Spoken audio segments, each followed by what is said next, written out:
Welcome to iDream media. Heart attacks చిన్న వయసులోనే చూస్తూ ఉన్నాము. సో మహిళల్లో కూడా ఈ సమస్య మనం విపరీతంగా చూస్తూ ఉన్నాం. అసలు ఏంటి ఈ గుండె జబ్బుల సమస్యలు ఎందుకు వస్తున్నాయి? ఇంత చిన్న వయసులో రాకుండా ఎటువంటి జాగ్రత్తలు తీసుకోవాలి? హార్ట్ అటాక్తో చనిపోకుండా ఉండాలంటే మనం ఖచ్చితంగా పాటించవలసిన ఆహార నియమాలు ఏంటి? వివరాలు తెలుసుకుందాం. ఈరోజు మనతో పాటు ఉన్నారు ప్రముఖ డైట్ గురు వీరమాచినేని రామకృష్ణ గారు. సార్ నమస్తే, ఎట్లా ఉన్నారు సార్? చూస్తుంటే కొన్ని ఇన్సిడెంట్స్ చూస్తుంటే నిజంగా కళ్ళల్లో నీళ్ళు వస్తున్నాయి. చిన్న వయసులోనే మరణాలు. ఇవాళ బాగుంటున్నారు, రేపటి చనిపోతున్నారు. గుండె రాజేంద్ర ప్రసాద్ గారు వాళ్ళ అమ్మాయి చనిపోయింది. చాలా మంది సెలబ్రిటీ పిల్లలు కూడా, నాకు ఫ్రెండ్ ఒక ఆయన అమ్మాయి కూడా, ఆయన కూడా సెలబ్రిటీ, వాళ్ళ అమ్మాయి కూడా చిన్న వయసు 30 ఏళ్ళకి చనిపోయింది. రాత్రి నిద్రపోయింది, పొద్దునే చనిపోయింది. సెలబ్రిటీ తెలుస్తున్నాయి కానీ అమ్మ, ఇప్పుడు పునీత్ రాజ్ కుమార్ కానీ, గౌతమ్ రెడ్డి కానీ, సంతానం కానీ ఇలా ఉంటే వీళ్ళు సెలబ్రిటీలు కాబట్టి తెలుస్తుంది. ఇప్పుడు రాజేంద్ర ప్రసాద్ గారు అమ్మాయి కాబట్టి 38 ఏళ్ళకి ఎలా వచ్చిందని డిస్కషన్కి వస్తుంది. ఆడవాళ్ళలో హార్ట్ అటాక్ రాదంటారు, కానీ నాకు తెలిసిన రాజేంద్ర ప్రసాద్ గారు అమ్మాయి, ఇంకొక ఆయన వాళ్ళ అమ్మాయి పాప కూడా ఇలా చిన్న వయసు 30 ఏళ్ళకి చనిపోయింది. అసలు అందరికీ సర్ప్రైజ్. ఈ రోజుకి అసలు కారణం తెలియదు. ఏమైంది? సగం ఏంటంటే వ్యాక్సిన్ ప్రభావం ఒకటి. ఇప్పుడు వచ్చిన కొత్త కార్డియాక్ అరెస్ట్ల మొత్తానికి కారణం వ్యాక్సిన్స్ అన్న. ఇది ప్రపంచవ్యాప్తంగా ఉంది. అందుకే తీవ్రంగా వ్యతిరేకించి ఏం చేశారంటే, అప్పట్లో మా బోటాను ఇదిలాంటి వెరిఫై చేసుకోకుండా ఇస్తారు ఏంటని విపరీతంగా ఫైట్ చేశాం. అంటే నిజానికి వ్యాక్సిన్ అనేది ఒక పెద్ద ఫెయిల్యూర్ ఆస్పెక్ట్ అన్నది. దాని మీద 1800 సంవత్సరాల నుంచి కూడా దాని మీద విపరీతం దాడి జరుగుతుంది. కానీ అలోపతి ప్రపంచం కావాల్సినది కాదు. వ్యాక్సిన్ల మూలం నిజానికి ఏ వైరస్లు పోలియో దగ్గర నుంచి చేసుకుంటే ఏ వైరస్కైనా ఒక టైం ఉంటుంది. ఆ టైంలో విజృంభిస్తుంది, ఆ తర్వాత దాని అంతటితో చచ్చిపోతుంది. ఇది ఏ ప్రపంచంలో ఏ వైరస్ని కూడా ఇవి అనచలేదు. కాకపోతే ఆటంతరే చచ్చిపోయినాక ఆ శవాల పక్కన నుంచి తర్వాత వ్యాక్సిన్ వాడేసి మేమేం చేసామని మీడియాలో గోబెల్స్ ప్రచారం చేయించారు. ప్రతిదీ అంతే. అట్లనే మొన్న కరోనా కొట్టిన విధ్వంసం మిగతా కనీసం ట్రయల్ అన్న వేశారు. కొంత first trial, second trial, human trial అని.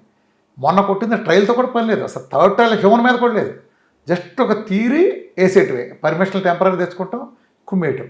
మందు కనిపెట్టడానికి ఎవరో చూడలేదు, వ్యాక్సిన్స్ వేశారు. దీనివల్ల ఏమిటంటే వ్యాక్సిన్లు అసలు హార్ట్ సంబంధించి రక్తనాళాలని ఒక రకంగా చెప్పాలంటే గిడసపారిపెట్టేట్టు చేసినాయమ్మ. అలా చేయటం, రక్తనాళాలు ఎక్కువ పుడుకులు వచ్చేదాన్ని గతంలో ఒక ప్లేక్ ఏర్పడాలంటే 12 నుంచి 20 సంవత్సరాలు పడుతుందమ్మా. ఒక ప్లేక్ ఇవాళ నీ దగ్గర పెద్దదై చిన్నదిగా ఏర్పడే ఒక రేణువులాగా అది పెద్దదై ఆ రక్తనాళాలని పూర్తిగా కవర్ చేసి అది రప్చర్ అయ్యి అది పగిలిన తర్వాత అది అక్కడ లోకల్ గాయం ఏర్పడి ఆ ఇన్ఫ్లమేషన్ వచ్చి తద్వారా గుండెకి రక్తం, దాని ద్వారా ఆక్సిజన్ అందకుండా అప్పుడు హార్ట్ ఫెయిల్యూర్ స్టేజ్ వెళ్ళడానికి 12ని కనీసం హీనపక్షం 12 వేసుకుంటే 25 ఏళ్ళు. ఇప్పుడు అసలు సంవత్సరంలో కథంతా ప్లేటెడ్ తిరిగిపోయింది. ఇంతకుముందు కొన్ని టెస్టులు చేసుకుని తెలిసేది. యాంజియో చేస్తే అన్నిటికంటే క్వాలిఫైడ్, అన్నిటికంటే నెంబర్ 1 ప్రమాణం ఏంటంటే యాంజియోగ్రామ్. అది తెలుసుకోండి. ప్రతి ఒక్కడు వెళ్ళి ఎందుకు యాంజియో చేసుకుంటాడు? లేదంటే ఇప్పుడు బెస్ట్ పద్ధతి ఏంటంటే సిటీ కాల్షియం స్కోర్ అమ్మ. సిటీ కాల్షియం స్కోరు ఇప్పుడు బాగా ప్రాచుర్యంలోకి వచ్చింది. ఒకప్పుడు తక్కువ ఉన్నా అంటే మన రక్తనాళాల్లో కాల్షియం స్కోరు ఎంత ఉందని చెప్తుంది. నిజానికి కొలెస్ట్రాల్ ఇదంతా చెవులో పూలు. కొలెస్ట్రాల్ మనం గుండె జబ్బులు భూమి పుట్టినాక ఒక్కటి కూడా రాలి. ఇది గ్యాస్. మనకి కాల్షియం ప్లేక్ అంటే అది ఒక్కటే కాదు. కాల్షియంలో ఇంకెతరత్ర అన్నీ కలిసాయి. అంటే దాంట్లో కొలెస్ట్రాల్లో కొన్ని ఐటమ్స్ కూడా కలుస్తాయి, కొన్ని బ్యాడ్ ఎలిమెంట్స్. బట్ చాలా స్వల్పం, అది చాలా మైన్యూట్. అంటే 25 ఐటమ్స్లో ఒక ఐటమ్స్ అనుకోమ్మా. అలాంటి దాన్ని పట్టుకొచ్చి మనం కొలెస్ట్రాల్ పేరు చెప్పి ఏం చేసామంటే ఫ్యాట్స్ మానిపించామమ్మా. గుండెకి బెస్ట్ ఫ్రెండ్లీ ఏంటంటే శాచురేటెడ్ ఫ్యాట్స్. ఫుల్లీ శాచురేటెడ్ ఫ్యాట్లు అయితే కల్తీ చేయలేము కాబట్టి గుండెకి చాలా మేలు జరుగుతుంది. అయితే ఇప్పుడు ఈ ప్రపంచం ఏం చేస్తుందంటే మేలు జరిగిందంటే మనకి సోర్స్ ఉండదు కాబట్టి వీళ్ళు శాచురేటెడ్ ఫ్యాట్లు బ్యాడ్ అని ఒక దుష్ప్రచారం తీసుకొచ్చారు. నిజాన్ని ప్రకృతి ఇచ్చిన ఆయిల్ శాచురేటెడ్ ఫ్యాట్లు బ్యాడే కదమ్మా. శాచురేటెడ్ ఫ్యాట్లు ఏది బ్యాడ్ అంటే poly unsaturated fat, mono unsaturated fat అని వెజిటబుల్ ఆయిల్స్ ఉన్నాయి. వీటిలో హైడ్రోజన్, మనకు కొన్ని ఆటమ్స్ ఖాళీ ఉంటాయి. వాటిని హైడ్రోజన్ కెమికల్తో నింపి దాన్ని కన్వర్టెడ్ శాచురేటెడ్ ఫ్యాట్లకు మార్చారు. అంటే బలవంతాన్ని శాచురేటెడ్ ఫ్యాట్లకు మార్చారు. అవి బ్యాడ్, అవి హాని చేస్తాయి. ఎందుకంటే హైడ్రోజన్ ఏంటంటే ఒక రకంగా విషం కలిపిన లాంటివి. అది బ్యాడ్. సో ఇవాళ రీఫండ్ ఆయిల్ మీరు ఎన్ని చెప్పినా కానీ వీళ్ళంతా రీఫండ్ ఆయిల్ తింటారు.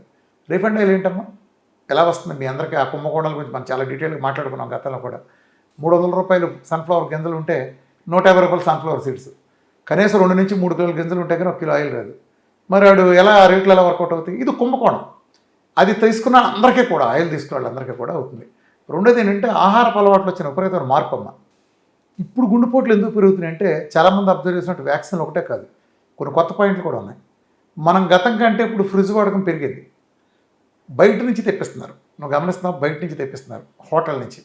వాళ్ళ జొమాటో, స్విగ్గీ అని 2 అడుగుపెట్టిన తర్వాత ఆరోగ్య రంగం మొత్తం నాశనం అయిపోయింది. వాళ్ళు ఏం చేస్తున్నారంటే, ఒకప్పుడు మనం అర్ధరాత్రి 12ంటికి ఆకలిస్తుందంటే బయటకు వెళ్ళటానికి ఏమి లేక నోరు మూసుకుని ఏదో నీళ్ళు మంచి లేక పడుకునేవాళ్ళం గతి లేక. ఇవాళ నీకు 2ంటికి ఆకలిని వేడి బిర్యానీ అప్పుడే తయారైంది, రెడీ. 4 బిర్యానీ, అర్ధరాత్రి 12 బిర్యానీ, ఎనీ టైం ఫుడ్ వచ్చేస్తుంది. దాంతో ఎనీ టైం నిమిషాల మీద ఇంటికి తీసుకురాగలిగే వ్యవస్థ వచ్చింది. వాడు ఇచ్చేవాడు ఉంటాడు. ఫర్ ఎగ్జాంపుల్ వాడు వ్యాపారం చేస్తున్నాడు, వాడేందుకు మన కోసం ఆ రోజు తెచ్చిన కోడిని పెంచి పెడతాడు? ఆడు 10 కిలోలు తెచ్చి హోల్సేల్లో తెచ్చి దాన్ని పెట్టి ఆ డీప్ ఫ్రిజ్లో పడేస్తాడు. దాన్ని కోటింగ్ తీసిన తర్వాత వెనిగర్లో పెట్టి కడిగి మళ్ళీ డీప్లో పడేస్తాడు. దాన్ని తీసి వేడి చేసి ఇచ్చినాక అది ఎంత హాని చేస్తుంది? ఇక్కడ సమస్య ఏమైందంటే, ఒక అత్యంత పెద్ద పొరపాటు క్యాన్సర్, గుండె జబ్బులు దారితీస్తుంది. ఇది చాలామంది గమనించాలి. ఎప్పుడైతే మనం ఒక దాన్ని ఫ్రిడ్జ్లోంచి తీసి డైరెక్ట్ విపరీతమైన హీట్లో వేడి చేసాము, ఈ హోటల్లో చేసేదంతా ఏం చేస్తారంటే, మనకులాగా నువ్వు నేను ఇంటి దగ్గర పెట్టినట్టు పొయ్యి లేదా సన్న సెగ పెట్టి సిమ్ముల్లో పెట్టి ఉండవు. అసలు ఆ మంటే దాన్ని దాటిపో చూసేవారు, ఇలా ఎగరేస్తూ ఉంటారు. ఫ్రైడ్ రైస్ కానీ అని చెప్తే ఎంత సెగ ఉంటుంది? అంత సెగలో నువ్వు ఆ పొయ్యిల మీద నువ్వు అలా వండితే ఏమవుతుంది? ప్రాపర్టీస్ అన్ని చచ్చిపోతాయి. అంటే ఆయిల్ మంచిది కాదు, మంట మంచిది కాదు, డీప్ ఫ్రిడ్జ్ నుంచి తీసి డైరెక్ట్ హీట్ చేసే విధానం మంచిది కాదు, ఆ పెద్ద బాండీలు మంచి కాదు, అది కూడా సంథింగ్ ఏదో అల్యూమినియం అలాంటివి. ఇంకో ప్రమాదం గమనించలేదమ్మా, ఈ అయోడిన్ పేరు చెప్పి కెమికల్ ఉప్పు ఎప్పుడైతే ప్రవేశం చేసిందో అప్పటి నుంచి గుండెపోటు, మన బీపీలు పెరిగింది. యాక్చువల్గా బీపీలు పెరిగింది. బీపీ, థైరాయిడ్, ఆడవాళ్ళకి ఆ సాల్ట్కి ముందు థైరాయిడ్ అనేది చాలా తక్కువ మంది తెలుసు. థైరాయిడ్, పీసీఓడి, బీపీలు విపరీతం పెరిగినాయి. బీపీ పెరిగితే డైరెక్ట్ హార్ట్ కొట్టేస్తుంది. ఒకటైతే వాస్తవం అమ్మా, ఇవాళ చిన్నపిల్లల దగ్గర నుంచి బీపీలు విపరీతంగా వస్తాయి. మీకు తెలుసు కదా, బీపీలు వచ్చి కిడ్నీలు పడుతున్నాయి. గుండెపోటుకి అసలు ప్రధాన కారణాలు ఏంటి? ఫస్ట్ ఫ్యాక్టర్ ఇవాళ రోజున బీపీ, ఒకప్పుడు డయాబెటీస్, కానీ ఇవాళ BP. 2 long term diabetes, next ఊపకాయం. ఈ 3 ప్రధాన కారణాలని నువ్వు ఇంటర్వ్యూ చేసిన ప్రపంచ రీకార్డైజేషన్ చెప్తాడు. ఈ 3 పరిష్కరించేది ఎవరు? Food, VRK diet.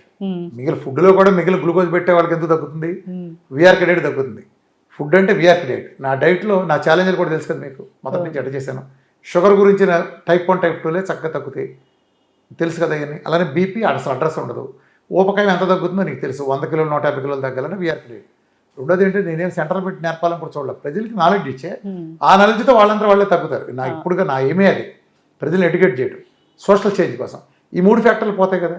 ఇక ఇన్ఫర్మేషన్, మన డైట్లో కోకోనట్ ఆయిల్ వాడతా, ఫ్యాట్ డైట్లో ఉంటే ఇన్ఫర్మేషన్ 300-400 నుండి ఇచ్చేసరికి నార్మల్ అవుతుంది. జనరల్గా ఈ హార్ట్ అటాకులు రాకూడదు, హెల్దీ లైఫ్ స్టైల్ ఉండాలి అంటే ఏం చేయాలి? అసలు ఆహారంలో ఏం ఉండాలి, ఏం ఉండకూడదు? ఫుల్లీ సాచురేటెడ్ ఫ్యాట్ బాగా తీసుకోవాలి. ఫుల్లీ సాచురేటెడ్ ఫ్యాట్లో నెంబర్ 1 ఏంటంటే most heart friendly, highest heart friendly ఏంటంటే కోకోనట్ ఆయిల్. అందులో ఉండే మోనోలారిక్ యాసిడ్. అదే కాకుండా దాంట్లో విశేషం ఏంటంటే medium chain triglycerides. Medium chain triglycerides అంటారు దాన్ని. గుండెకి అది చేసిన మేలు తల్లి కూడా చేయదు, అంత మేలు చేస్తుంది. మన దాంట్లో చివరి కాల్షియం ప్లేట్లు ఎరిగిపోయి ఎంత చేయగలుగుతుందంటే మోనోలారిక్ యాసిడ్ ప్లస్ మిగిలిన కూడా ఉంటాయి అనుకోమ్మా, అన్నీ కలిపి ఓవరాల్గా డైట్ ప్రోగ్రామ్ భాగం అదొకటి. 2 వ్యాయామం కంపల్సరీ చేయాలి. గుండె సంబంధించి ప్రాబ్లం రాకూడదు అనుకోండి, వ్యాయామం మొదటి నుంచి ఒక అలవాటుగా తీసుకెళ్ళాలి, ఒక అరగంట నడవాలి. 2 ఎక్కువసార్లు తినడం మానేయాలి. సమాజంలో ఎక్కువసార్లు తినడం చెత్త ఒకటి ఉంది, ఆ చెత్త కాదు, మీరు బాగా గ్యాప్ మనిషి కొద్దిగా ఎక్కువసార్లు తినొచ్చు కుదరదు, అది పరమ చెత్త. అది ఎవరన్నా కనుక చెప్తే వాళ్ళు పెద్ద మోసగాళ్ళు, దాంతో బిఎంఆర్ పడిపోతుంది, సమస్త జబ్బులకి గురవుతారు. ప్రపంచాన్ని నాశనం చేసింది అదే, కొద్దిగా తింటమే. అర్థమైందమ్మా? నువ్వు ఆకలి వేయాలి. ఇప్పుడు నీ మిషన్ ఎప్పుడు ఆడిస్తావా? నీకు టీవీఎస్ నీకు ఒక బైక్ ఉంది, 300 రోజులు తిరుగుతున్న బైక్ ఏమవుతుంది? బైక్ రెస్ట్ ఇవ్వాలి. నీ ఆర్గన్స్ కూడా రెస్ట్ ఇవ్వాలి కదా. ఇవ్వాలంటే గ్యాప్ ఇచ్చినప్పుడే నీ శరీరం దాంట్లో స్టోర్డ్ ఫ్యాట్ని అంతా కరిగించుకోగలుగుతుంది, ఆ స్టోర్డ్ ఎనర్జీ వాడుకుంటుంది. ఉపవాసమే ప్రపంచంలోకి బెస్ట్ ఆహారం. ఇప్పుడు ముస్లిమ్స్కి రంజాన్ అయినా, హిందువులకి ఏకాదశులు, ద్వాదశులు ఇట్లాంటివి చెప్తారు కదా, శివరాత్రులు ఉపవాసం అయినా, ఇదంతా సైన్స్. ఉపవాసం ఉంటే బాడీ మొత్తం క్లీన్ అయిపోతుంది. అంటే లోపల నీకు ఉన్నవన్నీ చేసి బాడీకి ఒక రెస్ట్ వస్తుంది, ఆర్గాన్స్ అన్నిటికీ బాడీ మొత్తం క్లీన్ చేసుకుని డిటాక్సిఫికేషన్ ప్రాసెస్ ఉపవాసం అంటే. సో అది ఉపవాసాలు ఎక్కువ ఉండాలి, ఫ్యాట్ ఎక్కువ, నెయ్యి బాగా వేసుకోవాలి. కొబ్బరి నూనెతో వంట చేసుకున్నాడికి గుండె జబ్బు అనే ఛాన్స్ చాలా తక్కువ. బాగా బరువు ఉండేవాళ్ళు వాకింగ్ చేయకూడదు, వాళ్ళు వల్ల సైక్లింగ్ కానీ, యోగా కానీ, స్విమ్మింగ్ కానీ. అంటే బాగా లాగుంటుంది. ఒక అమ్మాయి 100 కిలోలు, పొట్టిగా 5 అడుగులు ఉంటుంది. ఆ అమ్మాయి ఏం వాకింగ్ చేసి ఒళ్ళు తగ్గించుకుంటుంది, ఏం మోకాళ్ళు వెళ్ళిపోతుంది. అట్లా చేయకూడదు.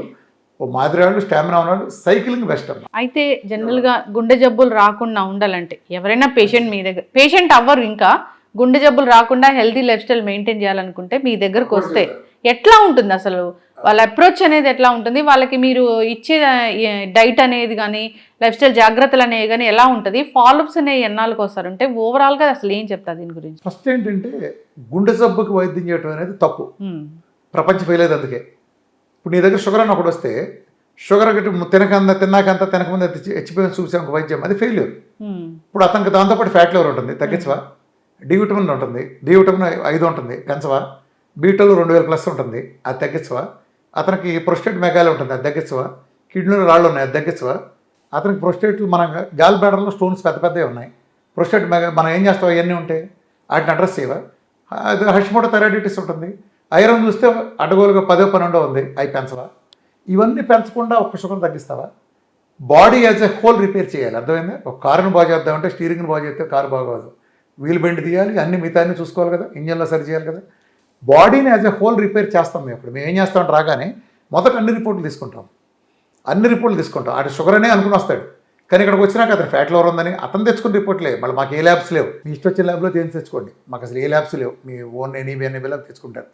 ఆ లిస్ట్ ప్రకారం చేసుకున్నాక మీరు చూసుకుంటాం, అన్నింటినీ సరి చేస్తాం. ఏ విటమిన్ తక్కువైతే అంత వచ్చే రేటు అన్నీ పెట్టుకుని చేసిన తర్వాత అట్లానే చెప్పాక ట్రైగ్లిజరైడ్స్ అనేది మీరు ఆ 4000-5000 ఉన్నా సరే వీఆర్ కార్డ్ అయితే డబుల్ డిజిట్కి వచ్చేస్తాయి. మీకు సిటీ క్యాల్షియం స్కోరే కోరుకుతుంటుంది.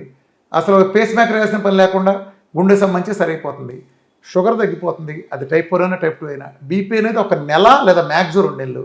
ఇంకేం కావాలి, బరువు ఎంత తగ్గుతారో తెలుసు, ఇంకేం కావాలి. ప్లస్ వాటర్ బాగా తాగాలమ్మా. డి విటమిన్ 100 పైన ఉండేట్టు చూసుకోవాలి. అందరూ 100 పైన డి విటమిన్ చూసుకోవాలి. వాటర్ రోజుకు 4 నుంచి 5 లీటర్లు తాగితే ఏ గుండె జబ్బు రాదు. ఖచ్చితంగా సార్, జాగ్రత్తలు చాలా చక్కగా చెప్పారు.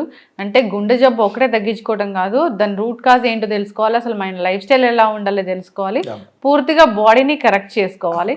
చక్కటి ఇన్ఫర్మేషన్ అండి. నిజంగా ఏదైనా ఒక స్పెషలిస్ట్ దగ్గరికి వెళ్తే అందుకు సంబంధించిన టెస్టులు రాస్తారు, దాన్ని ఎలా తగ్గించాలో చూస్తారు, కానీ సో టోటల్ బాడీ రిపేర్ అనేది ఎక్కడ ఉండదు. కరెక్ట్ ఇన్ఫర్మేషన్ అండి. ధన్యవాదాలు సార్.